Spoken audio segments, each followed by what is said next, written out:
मां त्रिपुर सुंदरी की, बेड़ेश्वर धाम की, मानगढ़ धाम की, आप सभी को जय गुरु। राम राम। राज्यपाल श्रीमान हरिभाऊ बागड़े जी, यहाँ के लोकप्रिय मुख्यमंत्री श्री भजनलाल शर्मा जी, पूर्व मुख्यमंत्री बहन वसुंधरा राजे जी, मंत्रिमंडल में मेरे सहयोगी प्रहलाद जोशी जी, जोधपुर से हमारे साथ जुड़ रहे भाई गजेंद्र सिंह शेखावत जी, अश्विनी वैष्णव जी, बीकानेर से हमारे साथ जुड़ रहे श्रीमान अर्जुनराम मेघवाल जी, यहां उपस्थित उप मुख्यमंत्री प्रेमचंद बैरवा जी, दिया कुमारी जी, भाजपा के प्रदेश अध्यक्ष श्रीमान मदन राठौड़ जी, राजस्थान सरकार के मंत्रीगण, अन्य सभी महानुभाव, भाई और बहनों, आज नवरात्र के चौथे दिन मुझे बांसवाड़ा में मां त्रिपुर सुंदरी की धरती पर आने का सौभाग्य मिला है। मुझे कांठल और वागड़ की गंगा मानी जाने वाली माही मां के भी दर्शन हुए। माही का पानी हमारे आदिवासी भाई बहनों के संघर्ष और उनकी जीवटता का प्रतीक है। महानायक गोविंद गुरु जी के प्रेरणादायी नेतृत्व ने जो अलग जगाई, माही का पवित्र जल उस महागाथा का साक्षी है। मैं मां त्रिपुरा सुंदरी और मां माही को श्रद्धापूर्वक नमन करता हूं। साथियों, साधना और शौर्य की धरती से मैं महाराणा प्रताप, राजा बांसिया भील, उनको श्रद्धापूर्वक उनका पुण्य स्मरण करता हूं और उन्हें नमन करता हूं। साथियों, नवरात्रि में हम शक्ति के 9 स्वरूपों की पूजा करते हैं और आज यहां ऊर्जा शक्ति यानी बिजली उत्पादन से जुड़ा इतना बड़ा आयोजन हो रहा है। राजस्थान की धरती से आज बिजली क्षेत्र में भारत के सामर्थ्य का एक नया अध्याय लिखा जा रहा है। आज राजस्थान, मध्य प्रदेश, आंध्र प्रदेश, कर्नाटका और महाराष्ट्र में 90,000 करोड़ रुपए से ज्यादा के बिजली प्रोजेक्ट शुरू हुए हैं। 90,000 करोड़ रुपया से ज्यादा के प्रोजेक्ट्स एक साथ शुरू होना ये दिखाता है कि देश आज बिजली की रफ्तार से आगे बढ़ रहा है और इस रफ्तार में देश के सभी हिस्से शामिल हैं। हर राज्य को प्राथमिकता दी जा रही है। यहां राजस्थान में भी क्लीन एनर्जी प्रोजेक्ट और ट्रांसमिशन लाइन की आधारशिला रखी गई है। बांसवाड़ा में राजस्थान एटॉमिक पावर प्रोजेक्ट का शिलान्यास हुआ है। यहां सोलर एनर्जी प्रोजेक्ट का उद्घाटन भी हुआ है। यानी सोलर ऊर्जा से लेकर परमाणु ऊर्जा तक देश अपनी बिजली उत्पादन क्षमता को नई ऊंचाई तक लेकर जा रहा है। साथियों, आज तकनीक और उद्योगों के जमाने में विकास की गाड़ी बिजली से ही दौड़ती है। बिजली है तो उजाला है, बिजली है तो गति है, बिजली है तो प्रगति है, बिजली है तो दूरियां मिटती हैं और बिजली है तो दुनिया हमारे पास है। लेकिन मेरे भाइयों बहनों, हमारे देश में कांग्रेस की सरकार ने बिजली के महत्व पर ध्यान ही नहीं दिया।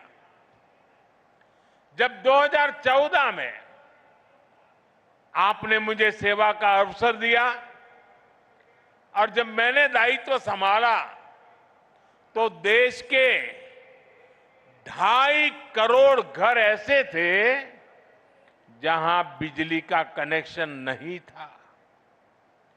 आजादी के 70 साल बाद भी देश के 18,000 गांवों में बिजली का खंभा तक नहीं लगा था। देश के बड़े बड़े शहरों में घंटों घंटों की बिजली कटौती होती थी। गांव में तो 4-5 घंटे बिजली आ जाए तो बड़ी बात होती थी और उस समय लोग चुटकुला सुनाते थे कि हमारे यहां बिजली जाती है, ये न्यूज नहीं है। लोग कहते थे कि बिजली आई, वो न्यूज होता था। लोग एक दूसरे को बधाई देते थे कि आज 1 घंटा बिजली आई थी। वो हाल थे।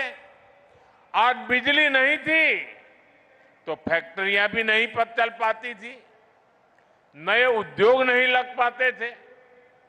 राजस्थान समेत पूरे देश में यही हालत थी। भाइयों बहनों, 2014 में हमारी सरकार ने इन हालातों को बदलने का संकल्प लिया। हमने देश के हर गांव तक बिजली पहुंचाई।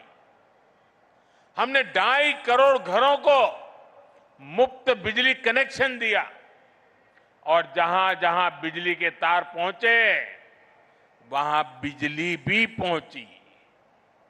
वहां लोगों की जिंदगी आसान हुई, वहां नए नए उद्योग पहुंचे।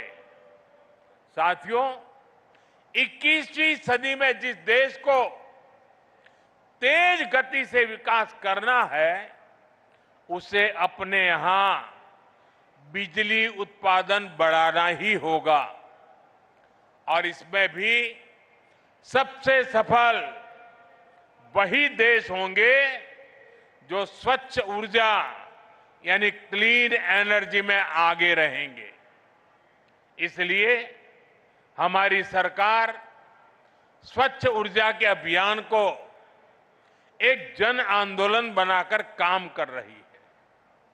हमने पीएम सूर्य घर मुफ्त बिजली योजना शुरू की। आज इस योजना के तहत शहरों और गांवों में छतों पर सोलर पैनल लग रहे हैं। हमारे किसानों को सस्ती बिजली मिले, इसके लिए पीएम कुसुम योजना के तहत खेतों में भी सोलर पंप लगाए जा रहे हैं। आज इस दिशा में कई राज्यों में सोलर प्रोजेक्ट्स का उद्घाटन हुआ है। इन प्रोजेक्ट से लाखों किसानों को सीधा लाभ मिलेगा, यानी घर में मुफ्त बिजली के लिए पीएम सूर्य घर मुफ्त बिजली योजना और खेतों में मुफ्त बिजली के लिए पीएम कुसुम योजना। अभी मैं कुछ देर पहले पीएम कुसुम योजना के कई मेरे किसान भाई बहनों से जो इनके लाभार्थी हैं उनसे बात कर रहा था। मैं महाराष्ट्र के भी किसान भाई बहनों से बात कर रहा था और वो अपने जो अनुभव बता रहे थे वो बहुत ही उत्साहवर्धक थे। सौर ऊर्जा से मुफ्त बिजली उनके लिए बहुत बड़ा वरदान साबित हो रहा है।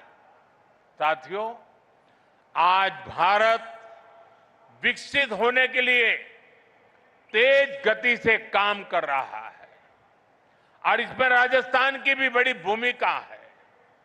आज यहां राजस्थान के लोगों के लिए 30,000 करोड़ रुपए की अन्य परियोजनाओं को भी शुरू किया गया है। पानी, बिजली, सेहत, इससे जुड़ी इन परियोजनाओं को उससे आप लोगों की सुविधाएं बढ़ेगी।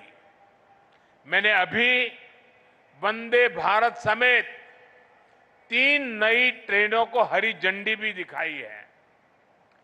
इस समय देश में रोजगार के नए अवसर पैदा करने का भी बड़ा अभियान चल रहा है। उसी कड़ी में आज राजस्थान के 15,000 युवाओं को सरकारी नौकरियों के नियुक्ति पत्र भी मिले हैं। मैं इन सभी युवाओं को जीवन की इस नई यात्रा की शुभकामनाएं देता हूं। मैं राजस्थान के लोगों को विकास की परियोजनाओं के लिए भी बधाई देता हूं। साथियों, मुझे खुशी है कि आज राजस्थान की भाजपा सरकार राज्य के विकास में पूरी ईमानदारी से जुटी है। कांग्रेस ने राजस्थान को लूटकर जो जख्म दिए उसे भरने का काम हमारी सरकार कर रही है। कांग्रेस सरकार में राजस्थान पेपर लीक का सेंटर बन गया था। जल जीवन मिशन को भी कांग्रेस ने भ्रष्टाचार की भेंट चढ़ा दिया था। महिलाओं पर अत्याचार चरम पर था। बलात्कारियों को संरक्षण दिया जा रहा था। कांग्रेस राज में बांसवाड़ा, डूंगरपुर, प्रतापगढ़ जैसे क्षेत्रों में अपराध और अवैध शराब का कारोबार खूब पनपा। लेकिन जब यहां आपने भाजपा को मौका दिया तो हमने कानून व्यवस्था को मजबूत किया, योजनाओं में तेजी लाए। हम यहां बड़े बड़े प्रोजेक्ट लगा रहे हैं। आज राजस्थान में हाईवेज, एक्सप्रेसवेज का नेटवर्क बिछाया जा रहा है। आज भाजपा सरकार राजस्थान को, दक्षिण राजस्थान को तेज विकास की राह पर आगे बढ़ा रही है। साथियों, आज पंडित दीनदयाल उपाध्याय जी की जन्म जयंती है। उन्होंने हमें अंत्योदय का सिद्धांत दिया था। अंत्योदय यानी समाज के आखिरी पायदान पर खड़े व्यक्ति का उत्थान। उनका ये विजन आज हमारा मिशन बन चुका है। आज हम बहुत सेवा भाव से गरीब, दलित, पिछड़े, आदिवासी सभी के हित में काम कर रहे हैं। सबका साथ, सबका विकास, इसी मंत्र को लेकर के चल रहे हैं। साथियों, कांग्रेस ने आदिवासी समाज को हमेशा नजरअंदाज किया। उनकी जरूरतों को कभी समझा ही नहीं। ये भाजपा सरकार है जिसने आदिवासी कल्याण को प्राथमिकता देते हुए अलग मंत्रालय बनाया। जब अटल जी की सरकार आई तब पहली बार आदिवासी मंत्रालय बना। उसके पहले इतने दशक चले गए, इतने बड़े महान नेता पैदा हो गए, लेकिन आदिवासियों के लिए एक अलग मंत्रालय नहीं बना। ये भाजपा सरकार आई, जब अटल जी आए तब बना। कांग्रेस के दौर में कोई कल्पना भी नहीं कर सकता था कि आदिवासी अंचल में इतने बड़े प्रोजेक्ट्स आएंगे। आज भाजपा सरकार में वो सब कुछ संभव है। अभी हमने मध्य प्रदेश के धार में एक बहुत बड़ा पीएम मित्र पार्क शुरू किया है और ये भी आदिवासी क्षेत्र है। इससे आदिवासी किसानों को, कपास उत्पादक किसानों को बहुत बड़ा लाभ होने वाला है। साथियों, भाजपा के प्रयासों से ही आज गरीब आदिवासी परिवार की बेटी आदरणीय द्रौपदी मुर्मू जी देश की राष्ट्रपति बनी है। और राष्ट्रपति जी ने ही आदिवासियों में भी अति पिछड़े आदिवासी समाज का विषय उठाया था। उनकी प्रेरणा से ही हमने पीएम जनमन योजना शुरू की है। इसके तहत आदिवासियों में भी अति पिछड़े समाज को प्राथमिकता दी जा रही है। आज धरती आबा जनजातीय ग्राम उत्कर्ष अभियान के तहत जनजातीय गांवों को आधुनिक बनाया जा रहा है। भगवान बिरसा मुंडा को लोग धरती आबा के रूप में भी जानते हैं। इसका लाभ 5 करोड़ से ज्यादा आदिवासियों तक पहुंचेगा। आज देश में सैकड़ों एकलव्य मॉडल आदिवासी विद्यालय खोले जा रहे हैं। हमने वनवासियों और अनुसूचित जनजातियों के वन अधिकारों को भी मान्यता दी। साथियों, आप ये भी जानते हैं, हमारे आदिवासी भाई बहन हजारों वर्षों से जंगल के संसाधनों का इस्तेमाल करते आए हैं। ये वन संसाधन उनकी प्रगति का जरिया बने, इसके लिए हमने वन धन योजना शुरू की। वन उपज की चीजों पर हमने एमएसपी को बढ़ाया। हमने जनजातीय समाज के उत्पादों को बाजार से जोड़ा। इसका परिणाम है आज देश में वन उपज में रिकॉर्ड वृद्धि हुई है। साथियों, आदिवासी समाज को स्वाभिमान से जीवन जीने का अवसर मिले, ये हमारी प्रतिबद्धता है। उनकी आस्था, उनके आत्मसम्मान और उनकी संस्कृति की रक्षा करना, ये हमारा संकल्प है। साथियों, जब देश के सामान्य मानव का जीवन आसान होता है तो वो खुद आगे बढ़कर देश की प्रगति का नेतृत्व करता है। आप लोगों को याद होगा, आज से 11 साल पहले कांग्रेस के समय हालात कितने खराब थे। और खराब क्यों थे? क्योंकि कांग्रेस सरकार देशवासियों के ही शोषण में लगी थी। कांग्रेस सरकार देश के लोगों को ही लूट रही थी। कांग्रेस के समय में टैक्स और महंगाई दोनों आसमान पर थी। आपने जब मोदी को आशीर्वाद दिया तो हमारी सरकार ने कांग्रेस की लूट को बंद किया। साथियों, ये आजकल बहुत मुझ पर गुस्से में रहते हैं, इसका कारण भी यही है। साथियों, 2017 में हमने जीएसटी लागू करके देश को टैक्स और टोल के जंजाल से मुक्ति दिलाई थी। अभी नवरात्रि के पहले दिन से फिर जीएसटी में बहुत बड़ा सुधार किया गया है। इसका नतीजा ये हुआ है कि आज पूरा भारत जीएसटी बचत उत्सव मना रहा है। हर रोज इस्तेमाल की जाने वाली ज्यादातर चीजें सस्ती हो गई हैं। यहां इतनी बड़ी संख्या में माताएं बहनें आई हैं और जब मैं अभी जीप में आ रहा था, सब माताएं बहनें आशीर्वाद दे रही थी। घर में माताओं बहनों के लिए रसोई का खर्च कम हो गया है।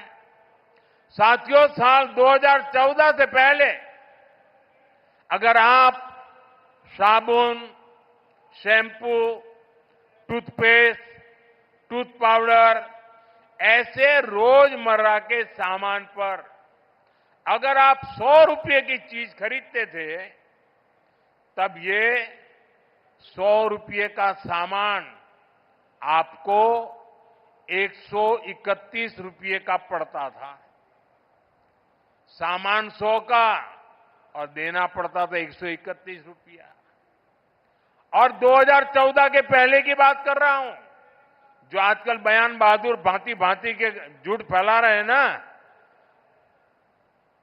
यानी कांग्रेस सरकार 100 रुपये की खरीद पर 31 रुपये टैक्स लेती थी।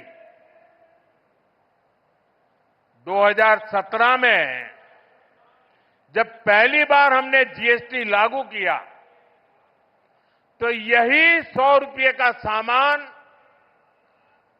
सिर्फ 18 रुपये बढ़े और 118 रुपये में आने लगा। यानी कांग्रेस सरकार से भाजपा सरकार आते आते 100 रुपये पर 13 रुपये की बचत हुई। अब 22 सितंबर को हम दोबारा जीएसटी को रिफॉर्म किया। जीएसटी रिफॉर्म के बाद जो 14 के पहले 100 रुपये का 131 रुपया देना पड़ता था, अब 100 रुपया में सिर्फ 5 रुपया टैक्स लगता है, सिर्फ 105 रुपया देना पड़ता है। कहां 31 रुपया और कहां 5 रुपया? यानी कांग्रेस के जमाने की तुलना में आज आपको 100 रुपये की खरीदारी पर 26 रुपये की बचत हो रही है। माताएं बहनें तो महीने के बजट का पूरा हिसाब रखती है। हम हिसाब से तो दर महीने अब आपको सैकड़ों रुपये की बचत होने वाली है। साथियों, जूते चप्पल तो सबकी जरूरत होते हैं। कांग्रेस के राज में अगर आपको 500 रुपये का जूता खरीदना होता था तो वो 575 रुपये का आता था। यानी 500 का जूता और बिल आता था 575। यानी कांग्रेस 500 रुपये के जूते पर 75 रुपये का टैक्स आपसे वसूलती थी। हमने जीएसटी लागू किया तो टैक्स 15 रुपया कम हो गया। अब नए जीएसटी के बाद आपको इसी जूते पर 50 रुपया कम देना पड़ेगा। पहले 500 से ऊपर के जूतों पर और भी ज्यादा टैक्स लगता था। हमने वो 500 वाला स्लैब भी हटा दिया। अब हमने जो 500 तक का स्लैब था उसको हटा करके 2500 रुपये तक जो जूते उसका टैक्स भी कम कर दिया। साथियों, एक सामान्य परिवार का सपना होता है कि उसके पास एक स्कूटर या मोटरसाइकिल हो। कांग्रेस राज में ये भी पहुंच से बाहर था। कांग्रेस 60,000 की बाइक पर, अगर एक बाइक आप खरीदते हैं 60,000 रुपये में, तो 19,000 रुपये से अधिक टैक्स लेती थी। बताइए, 60,000 रुपये के सामने 19,000 से ज्यादा टैक्स। 2017 में हम जीएसटी लाए तो ये टैक्स 2-2.5 हजार रुपया कम किया। और अब 22 सितंबर को जो दरें लागू की उसके बाद अब 60,000 की बाइक पर सिर्फ 10,000 रुपया टैक्स हम ले आए नीचे। यानी 2014 की तुलना में करीब 9,000 रुपये का फायदा हुआ। साथियों, कांग्रेस के राज में अपना घर बनाना भी बहुत महंगा था। 300 रुपये के सीमेंट के बैग पर कांग्रेस सरकार 90 रुपये से अधिक टैक्स लेती थी। 2017 में जीएसटी आने के बाद ये करीब 10 रुपया कम हुआ और अब जब दोबारा हम रिफॉर्म करके जीएसटी लाए तो 22 सितंबर के बाद सीमेंट के उसी बैग पर करीब 50 रुपये ही जीएसटी लग रही है। यानी सीमेंट के हर बैग पर भी 2014 की तुलना में आज 40 रुपये की बचत हो रही है। यानी कांग्रेस राज में जहां लूट ही लूट थी, वहीं आज भाजपा की सरकार में बचत ही बचत है। और तभी तो देश जीएसटी बचत उत्सव मना रहा है और जीएसटी बचत उत्सव को पूरे देश में मनाया जा रहा है। लेकिन भाइयों बहनों, ये जीएसटी बचत उत्सव तो चल रहा है, लेकिन हमारा एक और लक्ष्य है, आत्मनिर्भर भारत का। हम किसी और पर निर्भर न रहें, यह अब बहुत आवश्यक है। और उसका रास्ता जाता है स्वदेशी के मंत्र से, और इसलिए हमें स्वदेशी के मंत्र को भूलना नहीं है। मैं आप सबसे आग्रह करूंगा, और राजस्थान में और देश के कोने कोने में जो लोग मुझे सुन रहे हैं, उन सबसे भी आग्रह करूंगा, खास करके मेरे दुकानदार व्यापारियों से आग्रह करूंगा, हम जो बेचेंगे वो स्वदेशी ही बेचेंगे। और मैं देशवासियों से आग्रह करूंगा, हम जो खरीदेंगे वो भी स्वदेशी ही खरीदेंगे। हम दुकानदार को पूछेंगे, बताओ भाई ये स्वदेशी है कि नहीं है? और मेरी तो स्वदेशी की व्याख्या बहुत सिंपल है, कंपनी दुनिया के किसी भी देश की क्यों न हो, ब्रांड दुनिया के किसी भी देश की क्यों न हो, लेकिन वो हिंदुस्तान में बनने वाला होना चाहिए, हिंदुस्तान के मेरे नौजवानों की मेहनत से बना हुआ होना चाहिए, मेरे देश के लोगों के पसीने की उसमें महक हो, उसमें मेरे देश की मिट्टी की महक हो। मेरे लिए वो सब स्वदेशी है।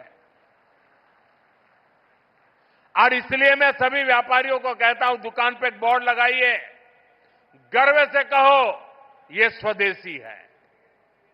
जब आप स्वदेशी खरीदते हैं तो वो पैसा देश के ही किसी कारीगर, कामगार और व्यापारी के पास जाता है।